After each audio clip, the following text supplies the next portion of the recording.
next we can move on to the problem. So நம்மளோட problem என்னன்னு பாத்தீங்கன்னா வந்து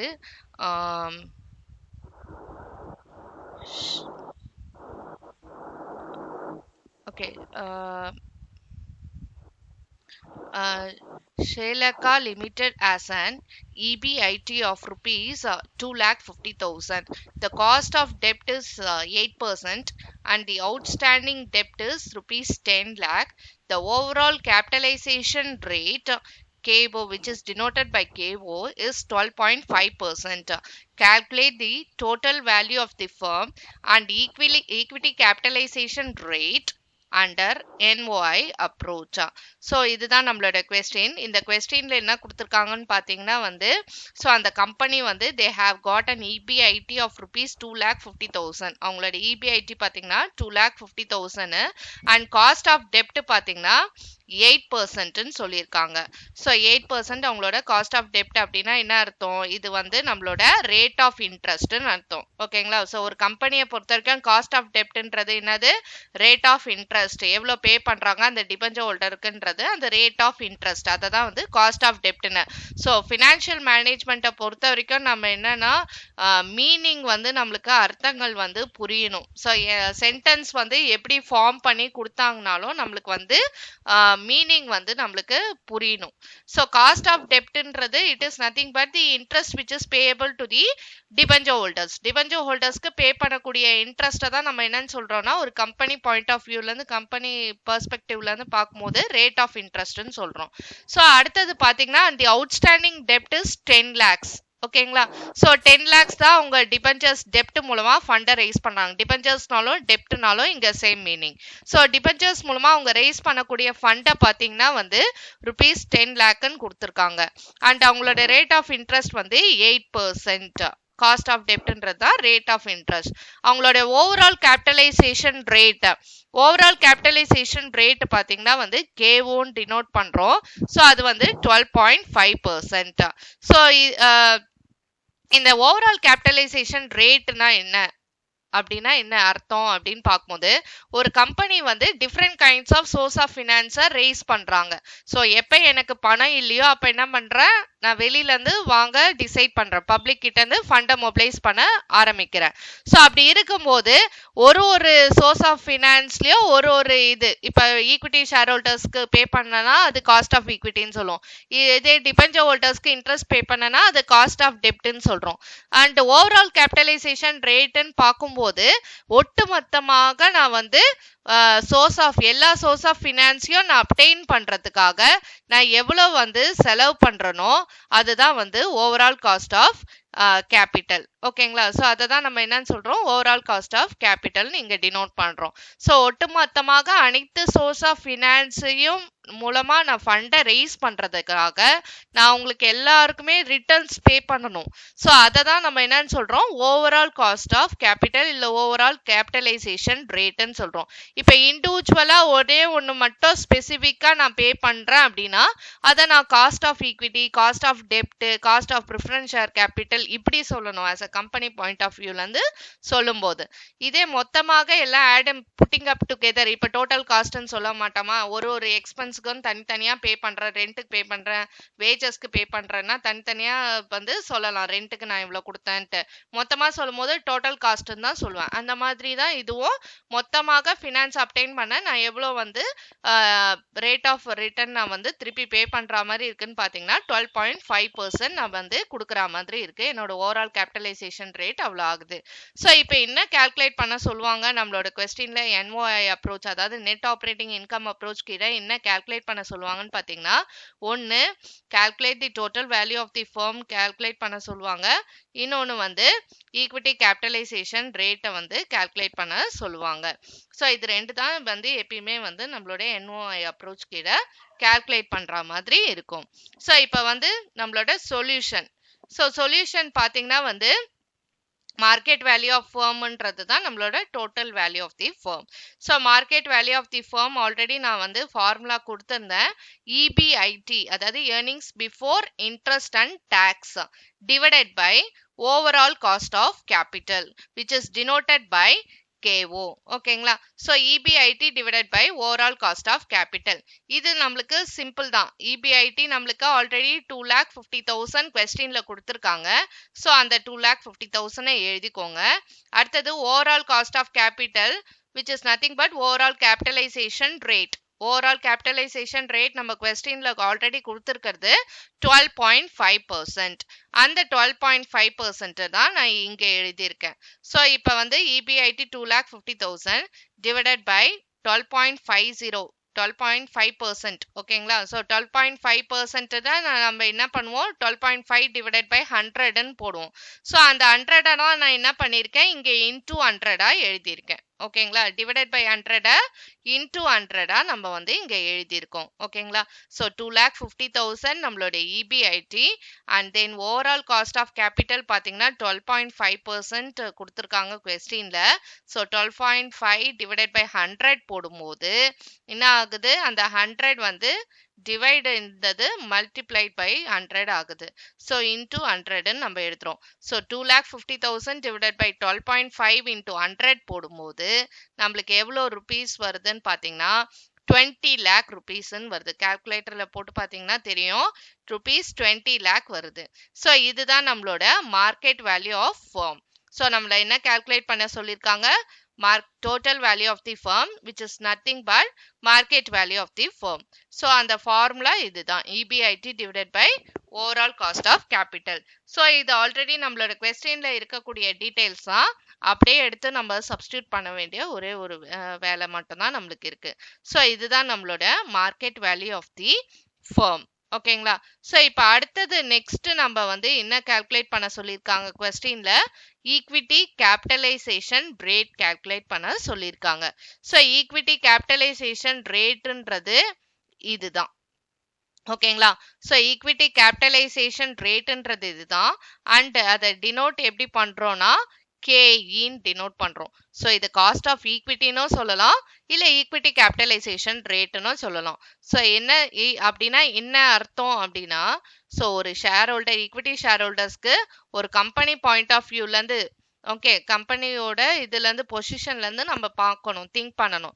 ஸோ அவங்களுக்கு அந்த ஈக்விட்டி ஷேர் ஹோல்டருக்கு நம்ம திருப்பி கொடுக்குற அந்த ரிட்டர்னை தான் நம்ம என்னன்னு சொல்றோம்னா, ஸோ வந்து ஈக்விட்டி கேபிட்டலைசேஷன் ரேட் இல்லைன்னா வந்து காஸ்ட் ஆஃப் ஈக்விட்டின்னு அதை சொல்லலாம்.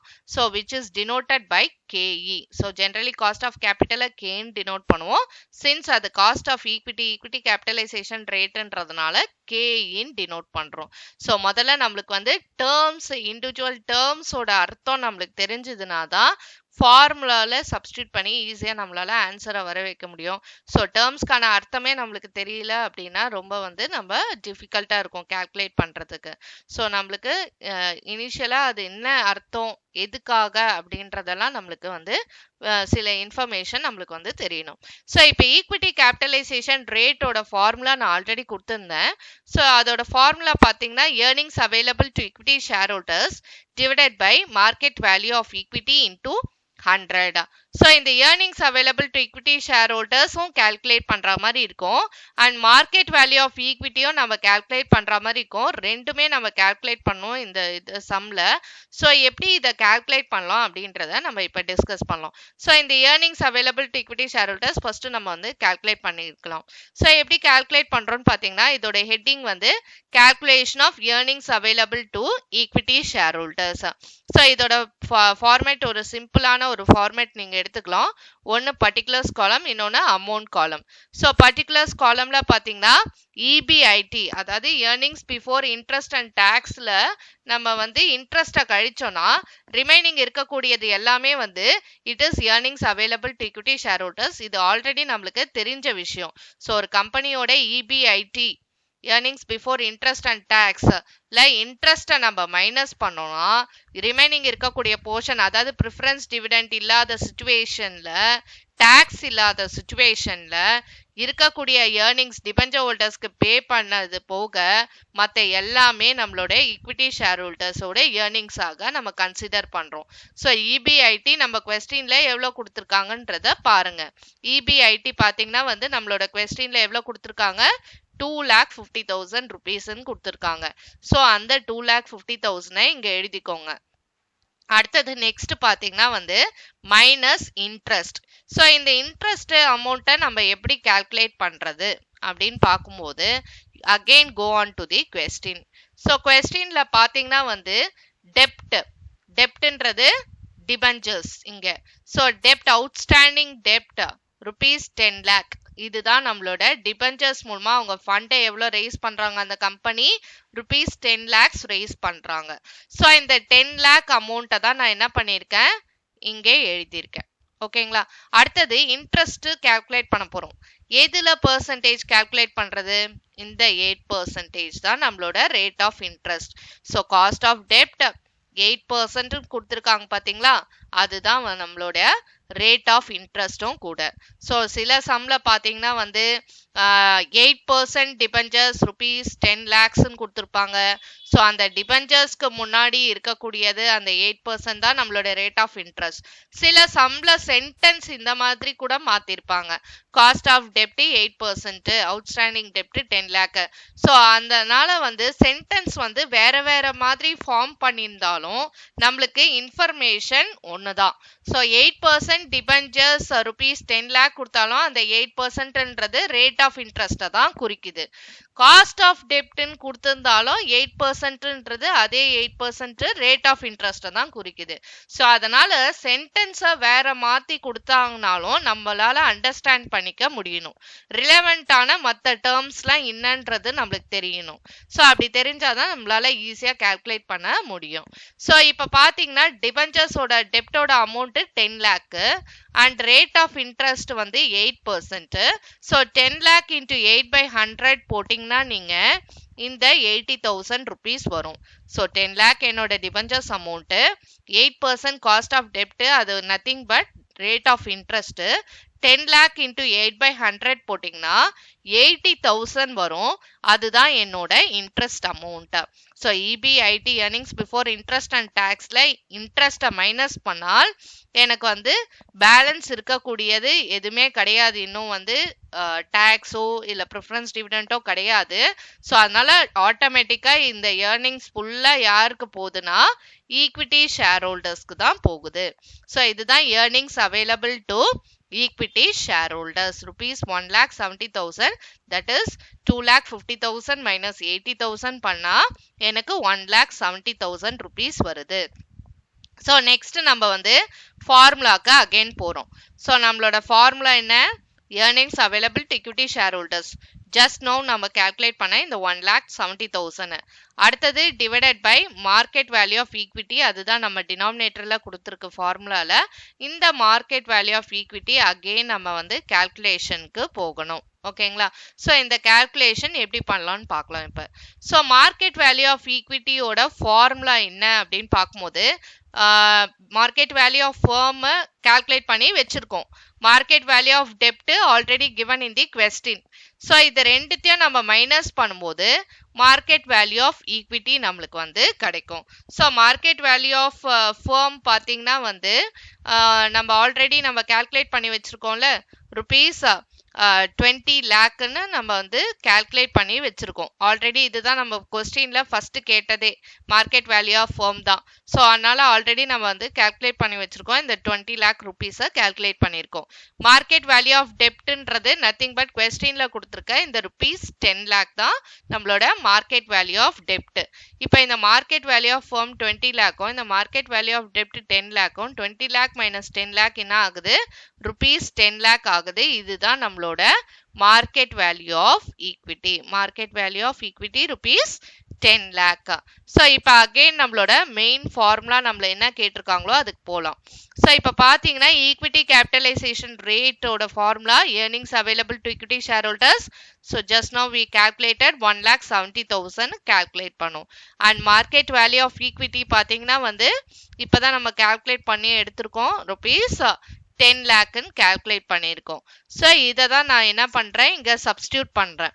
ஒன்று 1,70,000 டிவைடட் பை 10 lakhs நான் இப்போ கால்குலேட் பண்ணது into 100. 1,70,000 divided by 10 lakh into 100 calculatorல போட்டு பார்த்தீங்கன்னா 17% வரும். ஓகேங்களா? ஸோ கேன்சல் பண்ணது போக 17%. And always remember one thing, so cost of equity இல்லை ஈக்விட்டி கேபிட்டலைசேஷன் ரேட் இந்த மாதிரிலாம் கொடுக்கும்போது பெர்சன்டேஜ்ல நம்ம ஆன்சரை டினோட் பண்ணணும். அதுக்காக தான் இங்க நம்ம என்ன பண்றோம், ஃபார்முலால இன்டூ 100னே எழுதுறோம். ஓகேங்களா? ஸோ ஃபார்முலால ஏன் 100 எழுதுறோம்னா நம்ம பெர்சன்டேஜ்ல ஆன்சரை காட்டணும்ன்றதுனால தான் இன்டூ 100 நம்ம பண்றோம். ஸோ பெர்சன்டேஜ்ல தான் டினோட் பண்ணணும். ஓகேங்களா? ஸோ இப்போ market value of firm, market value of டெப்ட், ஈக்விட்டி இதெல்லாம் ருபீஸ்ல டினோட் பண்ணுவோம். And capitalisation rate, cost of capital, cost of equity, cost of டெப்ட் இந்த மாதிரிலாம் நம்ம கால்குலேட் பண்ணும்போது பெர்சன்டேஜ்ல தான் நம்மளோட ஆன்சரை நம்ம வந்து கொடுக்கணும். ஓகேங்களா? ஸோ இப்போ பார்த்தீங்கன்னா வந்து இந்த சம்ல நம்ம என்ன கண்டுபிடிச்சிருக்கோம்னா, ஒன்று இபிஐடி கொடுத்துருக்காங்க, காஸ்ட் ஆஃப் டெப்ட் கொடுத்துருக்காங்க, டிபெஞ்சர்ஸோட அமௌண்ட் எவ்வளோன்னு கொடுத்துருக்காங்க, overall capitalisation rate which is denoted by KO கொடுத்துருக்காங்க. ஸோ நம்மள total value of the firm calculate பண்ண சொல்லியிருக்காங்க. And equity capitalisation rate under NOI அப்ரோச்னு கொடுத்துருக்காங்க. ஸோ நம்ம என்ன பண்ணியிருக்கோம், market value of the firm வந்து கால்குலேட் பண்ணியிருக்கோம்.